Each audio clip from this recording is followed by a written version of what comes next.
Hola, bienvenidos al canal Viviendo con Dolor, y en el vídeo de hoy hablaremos del estrés, ya que se ha convertido en una epidemia prácticamente en la población actual. Todo el mundo lo sufre, y cómo podemos combatir ese estrés activando nuestro nervio vago, ¿de acuerdo?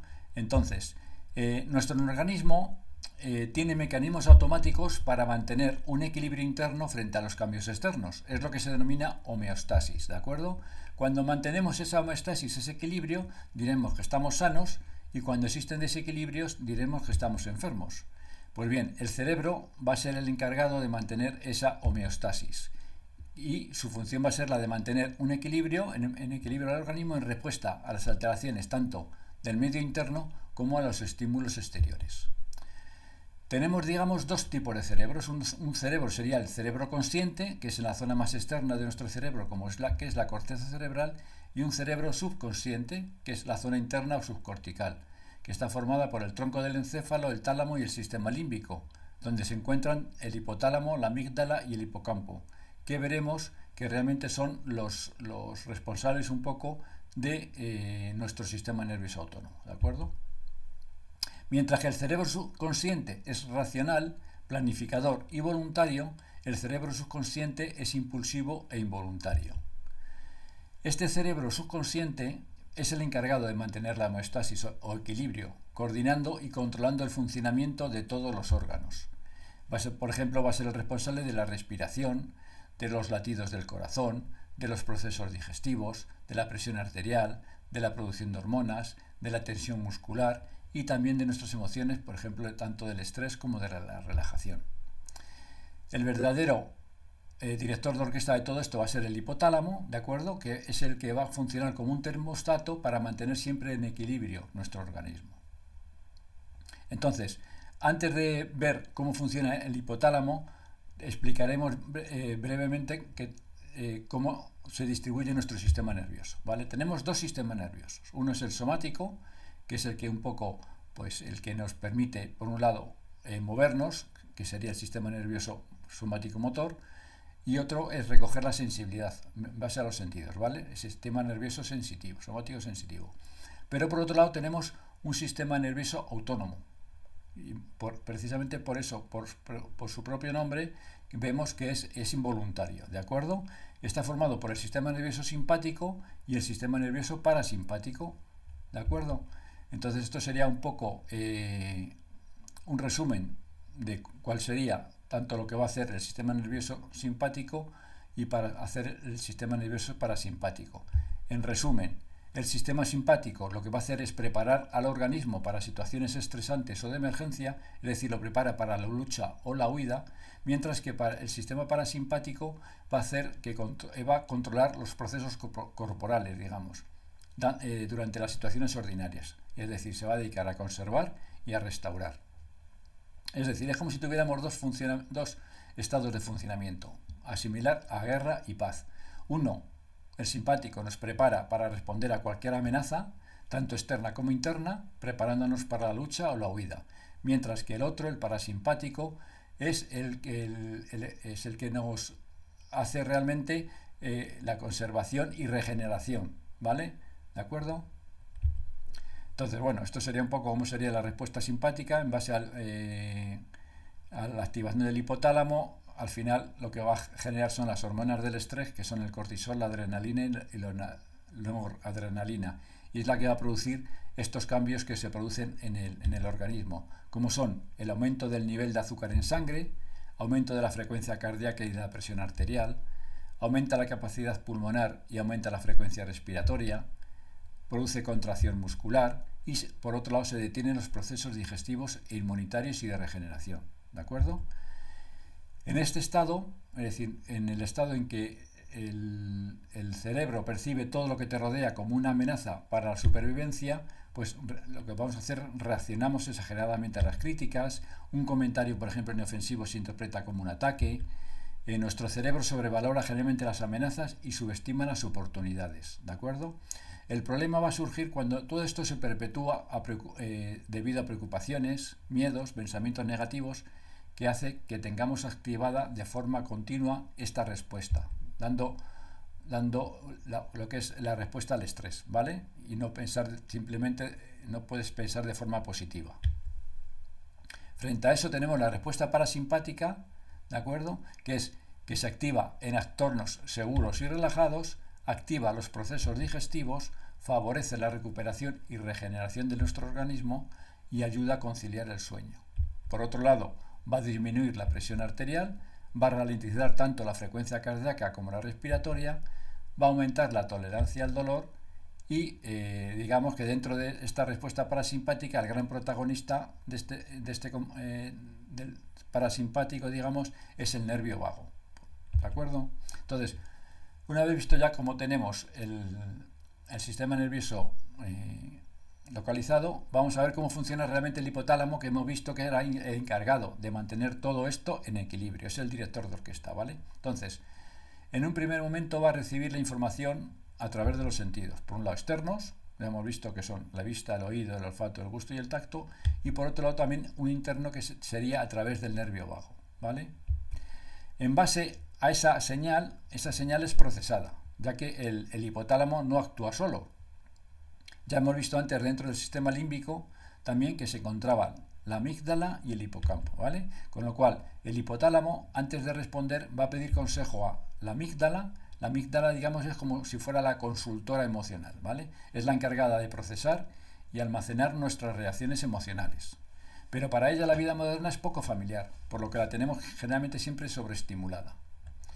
Y por otro lado, consulta también al hipocampo, que es donde se guardan las experiencias previas, es decir, lo que hemos aprendido. Es el bibliotecario, el guardián de nuestros recuerdos. Entonces, en base a esa información recibida y de las experiencias previas, lo que va a dar es dar la orden de, por un lado, dar la respuesta simpática. Si él detecta peligro, pues va a realizar la respuesta simpática o de estrés, ¿de acuerdo? Mientras que si no ve peligro, pues producirá una respuesta parasimpática dando calma y relajación, ¿vale? Entonces, antes, en la vida, hace ya muchísimos años, existía un predominio del sistema nervioso parasimpático, con ráfagas de activación simpática. La respuesta del estrés realmente era crucial para la supervivencia, porque realmente eran peligros reales, ¿de acuerdo? Nos permitía prepararnos para luchar ante las amenazas reales que nos acechaban. ¿Qué pasa ahora? Que en la vida moderna vivimos en continuo estrés, que no deja expresarse al sistema nervioso parasimpático. Realmente vivimos en la sociedad del estrés. Muchas veces me dicen, ¿cómo puedo estar estresado si todo me va bien? Tengo un trabajo que me gusta, estoy felizmente casado, la vida me sonríe, pero realmente vivimos generalmente en ciudades contaminadas, encerrados en oficinas, en coches o en el metro, durmiendo poco, sedentarios y alimentándonos de comida precocinada. Todo esto lo que produce es que nuestro cerebro esté desajustado y en continua lucha contra todos estos tóxicos que nos acechan, provocando lo que se llama una neuroinflamación hipotalámica. Entonces, ¿qué consecuencias tiene el estrés? Pues que nuestro nivel de alarma y de agitación se van a disparar, y con lo cual padecemos neblina mental, irritabilidad, dificultad para concentrarse, cansancio, lentitud en el pensamiento, falta de motivación, somnolencia, y también padecemos de numerosas enfermedades físicas, por ejemplo hipertensión, problemas cardíacos, migrañas, úlceras de estómago, dolor de espalda, debilidad del sistema inmunitario, incluso también alteraciones en el bienestar mental, dando, por ejemplo, causas de depresión, ansiedad y agotamiento. Entonces, en este estrés moderno va a ser muy posible que sufras de fatiga crónica, de tensión muscular en el cuello y espalda. Nuestro sistema inmunitario, como está continuamente luchando contra estos tóxicos, está debilitado, ¿de acuerdo? Dando inflamación crónica e inmunosupresión, con lo cual tenemos mucho más riesgo de tener enfermedades. Por otro lado, va a tener parálisis de las funciones digestivas, nos va a dar digestiones pesadas, intolerancias, sensaciones de hinchazón, podemos padecer de colitis ulcerosa o de Crohn, ¿de acuerdo? Es decir, y se va a producir también una alteración del equilibrio hormonal, apareciendo cambios de humor, ansiedad, problemas de concentración, alteraciones del sueño. Es decir, todo esto lo es producido realmente por el estrés.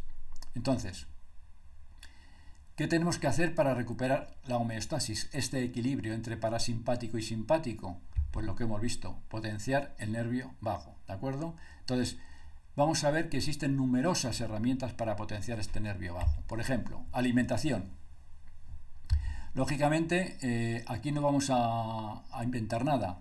La alimentación saludable va a ser la alimentación que estimula el nervio vago, ¿de acuerdo? El ayuno intermitente también va a estimular este nervio. Los probióticos, los sabores amargos y ácidos también estimulan el nervio vago. Por ejemplo, el té verde también, la teanina se ha visto que estimula el nervio vago, con lo cual mantener una alimentación saludable es sinónimo también de estimulación del nervio vago. En cuestión del ejercicio, por ejemplo, la actividad muscular intensa estimula el nervio vago, ¿de acuerdo? Realizar, por ejemplo, estiramientos, tanto de los músculos trapecios como de los pectorales. Se ha visto, por ejemplo, simplemente que el estirarse, lo que se llama el estirarse por las mañanas, eso estimula el nervio vago, te activa, ¿de acuerdo? El bostezar también estimula el nervio vago, e incluso también el ejercicio aeróbico regular, ¿de acuerdo? Es decir, que el estar activo también estimula el nervio vago. Otro de los que produce estimulación del nervio vago es un sueño reparador. Realmente dormir es la mejor forma de estimular al nervio vago. Seguir los ritmos circadianos de sueño-vigilia son importantes, ya que durante el sueño es cuando el cerebro se ocupa de las labores de mantenimiento. Es decir, dormir realiza realmente un reseteo emocional. La respiración. La respiración es uno de los marcadores más evidentes de cómo está funcionando nuestro sistema nervioso autónomo, ya que el sistema simpático lo que va a hacer es aumentar la frecuencia respiratoria realizando una respiración superficial y respirando por la boca, mientras que el nervio vago activa la respiración profunda y respira por la nariz, ¿de acuerdo? La importancia de esta respiración, ¿cuál es? Que puede ser tanto automática como consciente, es decir, existen pocas cosas que puedan ser tanto automáticas como conscientes, ¿de acuerdo? Entonces, realmente si tú controlas tu respiración, podrás controlar tu vida. Es decir, puedes tener una vida acelerada y superficial o realmente una vida consciente, plena y profunda. Otra opción que puedes también para estimular el nervio vago, yoga, ¿de acuerdo? Dentro del yoga, el yoga restaurativo es la disciplina más relajante, pero yo os aconsejo sobre todo el yoga nidra o sueño yógico, que es realmente un potente activador del nervio vago. Se ha visto que la meditación guiada que produce este yoga nidra induce en nuestro cerebro un estado de profunda calma o similar a un descanso profundo pero sin dormir. ¿Y por qué os aconsejo este yoga nidra? Porque es muy fácil de realizar y no requiere experiencia previa, ¿de acuerdo? Entonces, hay numerosos vídeos en YouTube sobre el yoga nidra. Para comenzar a realizarlo desde ya, yo os lo aconsejo, que lo empecéis a realizar ya. Por otro lado, también el masaje del nervio vago. Hay zonas donde el nervio vago se hace superficial, por ejemplo en la nuca, en la carótida, en los hombros, en las clavículas. Entonces podemos realizar ese masaje del nervio vago, por ejemplo un masaje craneal a nivel de la fontanela posterior. El masaje carotidio es el más típico en la zona lateral del cuello.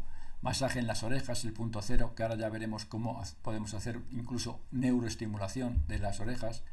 Masaje de percusión o tapping también, ¿de acuerdo? Esto sería un poco masaje manual, pero sí se ha visto también la eficacia de la neuroestimulación invasiva. Esto se hace a través de un procedimiento quirúrgico en el cual se implanta un pequeño dispositivo similar a un marcapasos. Se ha visto que está aprobado por la FDA americana para la epilepsia refractaria, la obesidad mórbida y para la depresión resistente al tratamiento. Pero ahora, últimamente, se ha puesto de moda también la neuroestimulación transcutánea. La neuroestimulación transcutánea, es decir, aquí no hace falta operar, ¿vale? Simplemente es un dispositivo que se coloca generalmente en la oreja, donde existen ramas aferentes que llegan al cerebro, ¿de acuerdo? Estos dispositivos lo que hacen es emitir corrientes eléctricas de baja intensidad, pero te producen un pequeño hormigueo, y lo que hacen es, con esa estimulación, llegar a la corteza cerebral, ¿de acuerdo? Entonces, ¿qué evidencia clínica tiene esta neuroestimulación transcutánea? Pues ha visto que tiene evidencia clínica en estrés crónico, en inflamación crónica, que prácticamente muchas de las enfermedades ya tienen esa inflamación crónica, y en cefaleas refractarias a otros tratamientos, ¿de acuerdo? Otros elementos que también nos pueden funcionar para estimular el nervio vago? La exposición al agua fría, por ejemplo, la música, lo que es el dicho ese que la música mansa a las fieras, pues es verdad, con la música estimulamos el nervio vago, también el cantar, ya que se ha visto que reduce la tensión y el dolor, el reír, el pasar más tiempo en la naturaleza, en fin, que tenemos muchos elementos para estimular nuestro nervio vago y combatir el estrés, ¿de acuerdo? Entonces, conclusiones un poco que quiero que saquéis de este vídeo. El estrés es un factor de riesgo muy importante para multitud de enfermedades y que estimulando el nervio vago podemos combatirlo eficazmente. Y por último, que tenemos muchas herramientas para estimular el nervio vago, ¿de acuerdo? Bueno, pues habéis llegado hasta aquí, pues muchas gracias. Si os ha gustado, darle al like, porque eso hace que sea más visible en este canal. Y para no perderte los siguientes vídeos, suscríbete y activa las notificaciones. Igualmente, si queréis dejar algún mensaje, pues abajo en comentario lo podéis realizar. Venga, hasta el siguiente vídeo.